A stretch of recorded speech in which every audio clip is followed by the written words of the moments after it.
घटनाएं हैं जिससे आप किसी नतीजे पे पहुंच सकते हैं। तो मैं कुल मिला के ये कहना चाहता हूं कि आज आपको अपनी बात को पूरी ताकत से रखना, किसी के प्रति कोई घृणा नहीं, किसी के प्रति कोई हंसी मजाक लाइटर नोट पे हो, लेकिन जो भी उनका भी अपनी सोच है, वो भी हमारे कहीं ना कहीं भाई होंगे, लेकिन आर्गुमेंट होना चाहिए, कुतर्क नहीं होना चाहिए कि भाई अगर ये है तो बताओ वो जो आसमान से आई है उसकी कोई कॉरियर कंपनी तो होगी।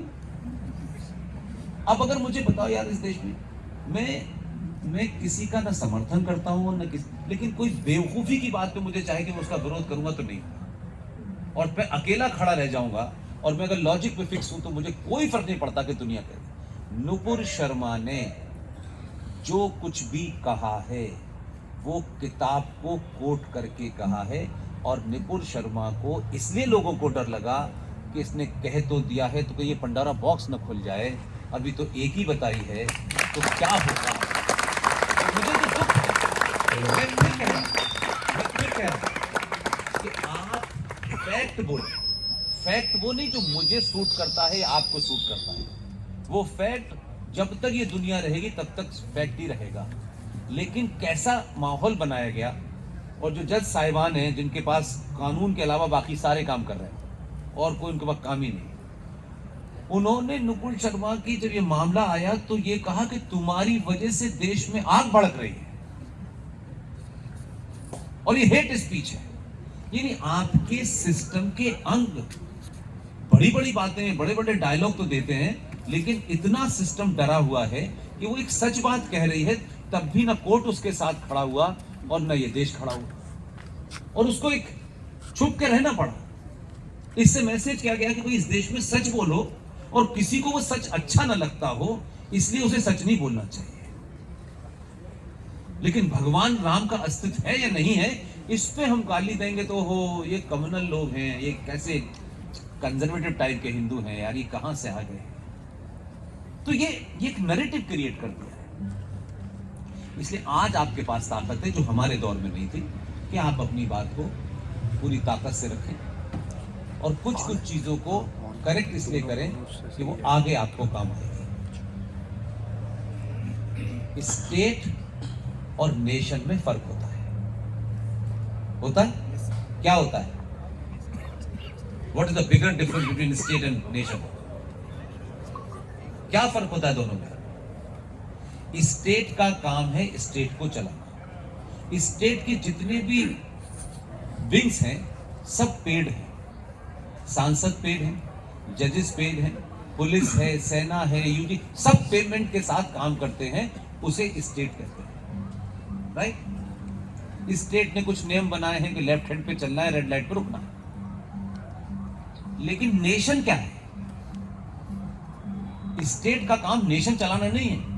स्टेट का काम है आप इस देश की सीमाओं को, इस देश में कानून व्यवस्था को बनाए रखें, और लोगों में जो चीजें कानून के तहत उनको मिलनी चाहिए वो मिले, बस इतना ही उनका काम है। लेकिन हम लोगों ने पिछले लंबे समय से इस कंफ्यूजन में कि स्टेट और नेशन एक ही चीज है, तो आपने जिन चीजों पे सवाल उठाना चाहिए था उस पे सवाल नहीं उठाया, और जो काम आपको करना था वो आप चाहते हैं स्टेट करे, और जब स्टेट करती है तो अपने हिसाब से करती है, नफा नुकसान करती है ना, उसमें वो अपना इंटरेस्ट देखेगी, आपका इंटरेस्ट क्यों देखेगी? लेकिन आपको आज तक ये पता ही नहीं कि नेशन होता क्या है। नेशन चलता है आपकी आस्थाओं से, आपकी परंपराओं से, आपके सरोकारों से, और नेशन को समाज चलाता है। जैसे मान लीजिए मंदिर है, मंदिर में सरकार का क्या दखल है? सरकार संविधान के हिसाब से बजाएगी, घंटी 2 बार बजनी है, 1 बार बजनी है, ये पूजा कब होगी? अगर पूजा, मंदिर, घंटी, भजन, कीर्तन, इस पे कोई विवाद है तो उसका सर्वोच्च संस्था है शंकराचार्य, अगर कोई विवाद है। लेकिन जब स्टेट 2 रुपए किलो चावल और 2 महीने की बिजली फ्री में बिकने लगता है तो हर सड़क चलता आपकी आस्थाओं में दखल देता है, और आप उससे डिसएग्री करें, आपको तो वर्ड ठीक है। इसलिए जो आपका काम है वो आप करें, और आपने आज तक सरकारों से, आपकी हर वक्त ये कोशिश होती है हमें ये मिल जाए, हमें वो मिल जाए, इसके अलावा कुछ नहीं होती है। और वो न करने की वजह से आप ये भूल ही गए कि आपकी जिम्मेदारी क्या थी। अगर कहीं कोई मंदिर बना हुआ है, छोटा है या बड़ा है, ये समाज तय करेगा कि इसमें पूजा कब होगी कब नहीं होगी। उसकी रखरखाव की जिम्मेदारी आपकी है, लेकिन आपने ध्यान नहीं दिया। तो जो स्टेट ने दखल दिया, उन लोगों ने ध्यान दिया, चर्च ने ध्यान दिया, मुसलमानों ने ध्यान दिया, सिखों ने ध्यान दिया, तो वहां स्टेट नहीं गई। यू गेटिंग माय पॉइंट और नॉट? स्टेट चर्च में, मस्जिद में, मजार में, गुरुद्वारों में नहीं जा पाई। उन्होंने अपने कहा कि हम अच्छे हैं बुरे हैं, we will manage our issues, we will decide, right? आप नहीं इंटरेस्टेड थे कि आपकी दुनिया कुछ और थी, तो स्टेट ने एक सेकुलर स्टेट के अंदर मंदिरों को छोड़ करके, चाहे गुरुद्वारा हो, चाहे मजारें हो, चाहे चर्चेज हो, इस पे जितना भी पैसा चढ़ता है आस्था का, सरकार उनसे पूछती नहीं है। लेकिन भारत के सनातनी मंदिरों में जितना पैसा चढ़ता है उसका कोई एस्टिमेटेड कॉस्ट कोई 1.25 लाख करोड़ से 2.5 लाख करोड़ सालाना चढ़ता है, राइट? वो सारा का सारा स्टेट ले जाती है। और मंदिरों के अंदर जगह जगह जो उनके ट्रस्ट बने हुए हैं उसमें भी स्टेट के लोग घुसे हुए हैं। तो मंदिरों का कंट्रोल भी सरकार के पास है, और मंदिरों पे चढ़ने वाला ऑलमोस्ट 2.5 लाख करोड़ रुपए सालाना सरकार लेती है।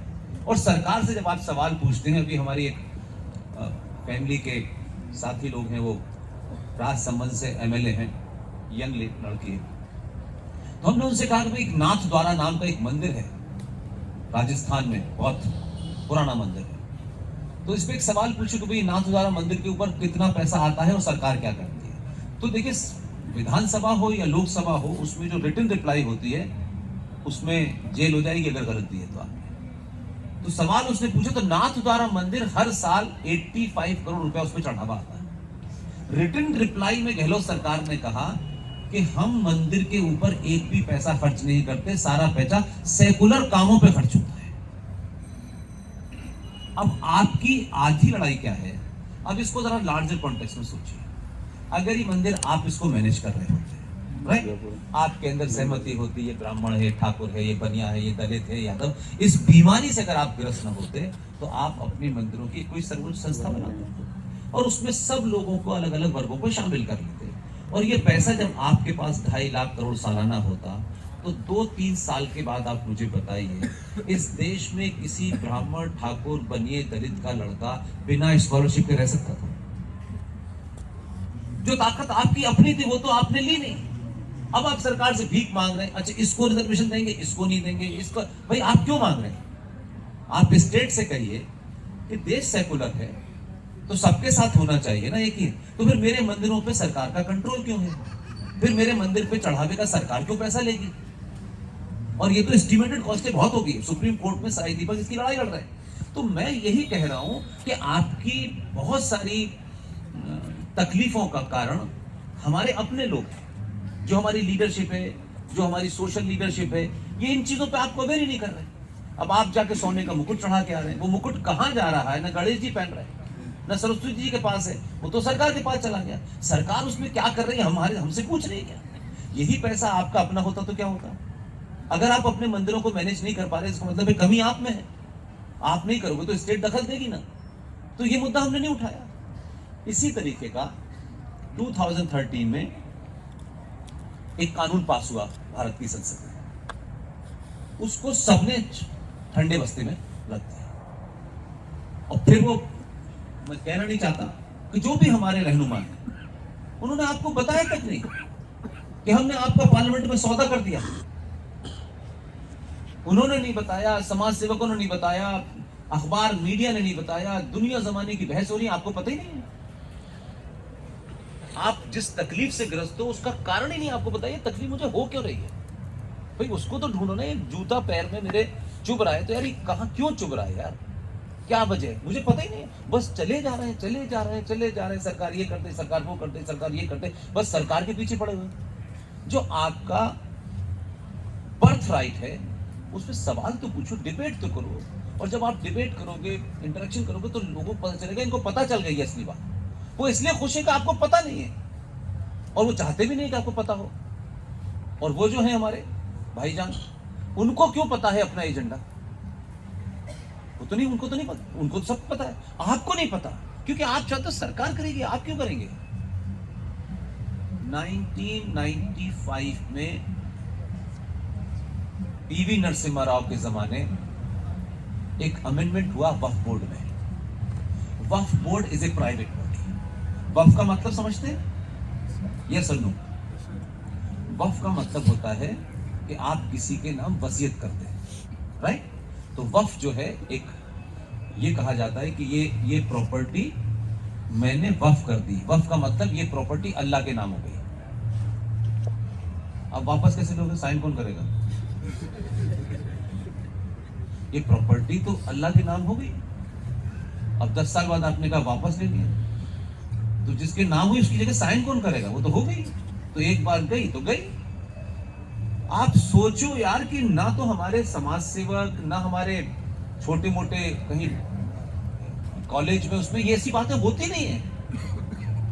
Waqf board is a private body, ठीक सर, उसका अपना प्राइवेट मामला वो लोग चलाते हैं। लेकिन उनकी गिनती में तो कभी 200 एमपी नहीं जीत के आए, ना उन्होंने इस बात की चिंता की साहब हमारे 500 जीतेंगे फिर हम ये बनाएंगे। उनकी तो इतनी थी भी नहीं।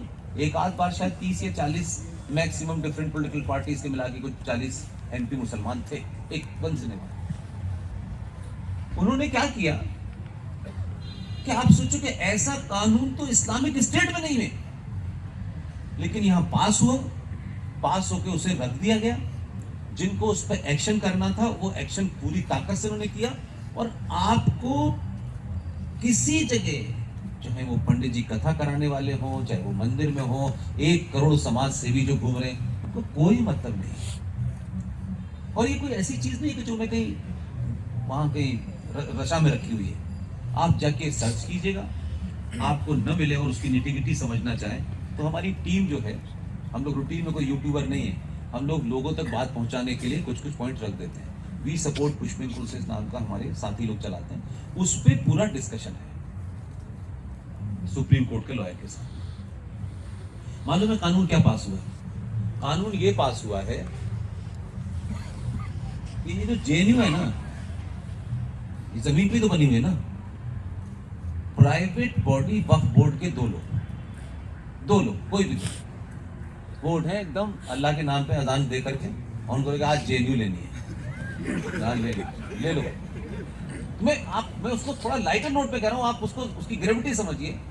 प्राइवेट बॉडी वक्फ बोर्ड के 2 लोग, उनको कुछ नहीं करना है। जेएनयू के आसपास का जो भी पहला थाना लगता है, वो वहां एक एप्लीकेशन देंगे कि जेएनयू जो पूरी बनी हुई है ये वक्फ बोर्ड की जमीन पे बनी हुई है। तो आपको एक सामान्य आदमी से सुनेगा तो कहेगा तो इससे क्या हो जाता है सर, किसी के कहने से क्या होता है? यही कहेंगे ना आप। वो सिर्फ इतना ही बताएंगे एसएचओ को कि ये पूरी जेएनयू वक्फ की जमीन पे बन गई है।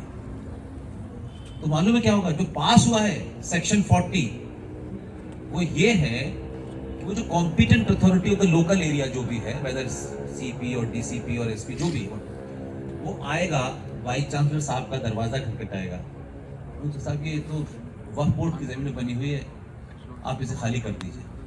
मैंने लार्जर कॉन्टेक्स्ट में जेएनयू का है, यहाँ तो मकान खाली हो रहे हैं, इसी दिल्ली में 350 मकान खाली हो चुके हैं। तो कोई सामान्य आदमियों का कहेगा भाई कैसी बातें कर रहे हैं भाई, ये जमीन है इतने साल से है, यहाँ ये है, ये जमीन के कागज, यही सब होगा ना। एक नॉर्मल आदमी यही करेगा। कानून ये पास हुआ है कि वक्फ बोर्ड को कागज नहीं दिखाना है कोई, तो ये उनकी जमीन है, ये वक्फ बोर्ड। उन्होंने कह दिया, वो तो अल्लाह के फरिश्ते हैं। आपको क्या करना है कि आप अपने कागज दिखाएंगे, तो कागज वो यहां नहीं दिखाने, आपको वो बेदखल करेंगे और 48 घंटे के अंदर अगर ये जगह खाली नहीं होगी तो as per the parliament Waqf property act का सेक्शन 40 का सेक्शन है 234, उसके तहत इस जगह लाठी चार्ज होगा। आपने रेजल्ट किया, ये पूरी जेएनयू खाली होगी और धक्के मार के आपको बाहर निकाला जाएगा और चाबी लगा के गेट की वक्फ बोर्ड को दे दी जाएगी, ठीक है ना। फिर आप सामान्य नागरिक के तौर पे कहेंगे तो इसका मतलब है हम फिर हाई कोर्ट जाएंगे। यही तरीका होगा ना। संसद में ये भी पास हुआ है कि जो मालिक है इसका, मतलब शब्द मालिक नहीं उसमें लिखा, आप ना हाई कोर्ट जा सकते हैं ना सुप्रीम कोर्ट जा सकते हैं। आप कहां जाएंगे? वक्फ बोर्ड में 5 लोग होंगे, जिसमें मुतवल्ली भी होगा, लोकल एमएलए भी, 5 मुसलमान होने चाहिए। उस वक्फ बोर्ड का एक ट्राइब्यूनल होगा जिसमें 5 मुसलमान होंगे। उनके यहाँ पेशी करिएगा आप कि ये जो जमीन आपने ली है ये गलत है। यानी जिन्होंने सुबह आपकी हत्या की है, शाम को आपसे उन्हीं से जस्टिस लेने जाना। और ये करते करते क्लासिक कहानी, तो मुझसे ज्यादा आप लोग टीवी देखते हैं, 2000 साल पुराना एक मंदिर साउथ में मिला, ठीक है, आपको अभी मिला। अल्लाह ने उन्हें रोशनी बहुत दी, उन्हें पहले मिल गया था। उन्होंने कहा ये वक्फ बोर्ड का है। इस्लाम 1400 साल पहले आया है और 2000 साल पुराना मंदिर कहते हैं ये वक्फ बोर्ड का है। हो गया, आप सोते रहिए। तो ये जो फाइंडिंग्स हैं ये किसी पार्टी ऑफिस की नहीं है। आंध्र प्रदेश हाई कोर्ट ने इस मामले को समझने के लिए जज साहब ने एक पिटीशन को एंटरटेन किया और फिर उनसे सारे डॉक्यूमेंट निकलवा के मांगा कि भाई ये क्या बला है, वक्फ बोर्ड क्या कहानी है इसकी, मुझे समझाओ। क्योंकि वो कर नहीं सकते थे, क्योंकि पार्लियामेंट पास हो चुका था। ये उनका कहना है भारत की जो टोटल लैंड एरिया है उसमें सबसे ज्यादा एरिया रेलवे के पास है, सेकंड नंबर पे डिफेंस के पास है, तीसरे नंबर पर वक्फ बोर्ड के पास है। और ये वक्फ बोर्ड पुरानी बिल्डिंगें, मज़ारें, मस्जिदें, उन सबको कंट्रोल करती है। और जो लोग यहाँ से पाकिस्तान चले गए उनके मकान, उस तरीके की चीज़ें, ये वक्फ बोर्ड तीसरे नंबर की लैंड भारत में होल्ड करती है। और वो जो भाईजान है हमारे 18-19 करोड़ जितने, वो अलग है। आप भारत माता का नारा लगा रहे हैं, लगाते रहिए, ये कानून चल रहा है। अंबानी की कोठी है, वो भी वक्फ बोर्ड में। ताजमहल गया, वो वक्फ बोर्ड में, अब उसमें मुकदमा नहीं कर सकते आप, गया आपके पास। आपको शौक है नई शादी में करके वहां जाते हैं आप और बताते हैं मोहब्बत की निशानी है। तो दुनिया कह रही है तकलीफ की निशानी है, आप मोहब्बत की निशानी माने और आप चले आते हो देख करके। वो वक्फ बोर्ड के पास चला गया। एएसआई की तनख्वाह मेरे पैसे से जाती है, टैक्स पेयर के पैसे से जाती है। उस आर्कियोलॉजिकल सर्वे ऑफ इंडिया उसकी देखरेख करेगी, यानी उसकी मेंटेनेंस मेरे पैसे से होगी, लेकिन उसकी अर्निंग वक्फ बोर्ड को जाएगी।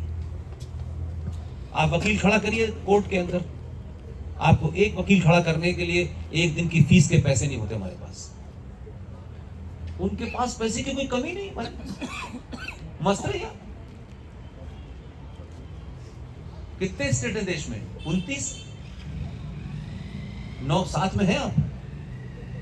ये मैं उस ग्राउंड से नहीं समझा रहा, उसका दूसरा मतलब नहीं है, बट बड़ा चंदू से क्या भैया आपका काम ही टैक्स देना है, आप तो टैक्स देने के लिए पैदा हुए। तो ये लड़ाई कौन लड़ेगा? आप डिग्री ले लीजिए यहां से बहुत बड़ी, कितने दिन तक चलने वाला है? ये किसी मजहब या किसी कम्युनिटी के खिलाफ नहीं है यार, ये तो नेशन का मामला है ना। तो मेरा तो आपका क्या झगड़ा है इसमें भाई? और इसमें जाकर यहाँ कोई मुसलमान है तो उसकी थोड़ी कोई रोल है उसमें, उस इंडिविजुअल का थोड़ी रोल है इसमें। तो ये इस देश में ऐसी हजारों चीजें हैं जिस पे कोई बोलना नहीं चाहता। ये नहीं कोई बोलेगा तो कैसे चलेगी गाड़ी आगे भाई? ये तो मैंने एक बताया। और देश सेकुलर है, 76 में सेकुलर हो गया है, लेकिन सेकुलर भारत में जिसमें कहा गया सब समान हैं, सब, चलिए वो संविधान के अंदर कुछ कम्युनिटीज को रिजर्वेशन दिया गया, वो एक अलग विषय है। लेकिन जब सब समान है तो माइनॉरिटी कमीशन भी है, सेक्चुअल कमीशन भी है, वक्फ बोर्ड भी है, मुस्लिम पर्सनल लॉ बोर्ड भी है, मुस्लिम एजुकेशन बोर्ड भी है भाई। आप संविधान के तहत में कहते हैं कि आप माइनॉरिटी का अपने स्कूल खोल सकती हैं और उस स्कूल के अंदर जो सारे सब्जेक्ट हैं वो पढ़ा सकती है और मजहबी शिक्षा भी दे सकती है, तब भी डिग्री कितना है आपकी है? आप कहां हैं? तो इन बातों पे डिबेट होनी चाहिए, ये कोई झगड़े का विषय नहीं है। वो भी आर्गुमेंट है, हम भी आर्गुमेंट हैं, डॉक्यूमेंट निकाल के रखे ना। यहाँ तो सारी चीज डॉक्यूमेंट पे है ना। ये मेरे कहने और आपके कहने से क्या होता है? मैं फिर भी जब भी अपनी बात खत्म करता हूं तो लोगों से कहता हूं कि मैंने जो भी कुछ कहा है उसको आप 4-4, 5-5 बार वेरीफाई कीजिए, और अगर मेरे मुंह से 25 की जगह 26 निकल गया तो वो एक ह्यूमन एरर को मुझे माफ करिएगा, लेकिन उस समग्रता में, टोटलिटी में मैंने किसी सब्जेक्ट को गलत समझाया हो तो आप मुझे किसी भी चौराहे पर रोक लीजिए, मैं उस दिन बोलना बंद कर दूंगा। ये कोई बोलने का मेरा वो नहीं है कि मुझे कुछ करना है, आई एम नॉट इंटरेस्टेड। जब लोग दिल्ली में नौकरी तलाशते हैं तब मैं 6.5 लाख की विदेशी करेंसी की नौकरी छोड़ के आया, तो ये कोई मेरा पैशन है कि मुझे ही बताना है बस। कोई पार्टी आए, ये गए, वो गए, मेरा किसी से कोई संबंध नहीं। मुझे ऐसा लगता है कि जो बात मुझे पता है, यार इन सबको क्यों नहीं पता, मेरा इतना ही कर सकता। आज आपके ये जो लोग हैं जिन्होंने मुझे बुलाया है, youth United for vision and action, युवा, आप लोगों का मैं दिल से धन्यवाद देता हूँ कि मुझे जैसे ऐसे सादा आदमी को बुला करके JNU में मौका दिया आपने, क्योंकि मैं खुद AMU से आया हूँ। Thank you very much, thank you very much.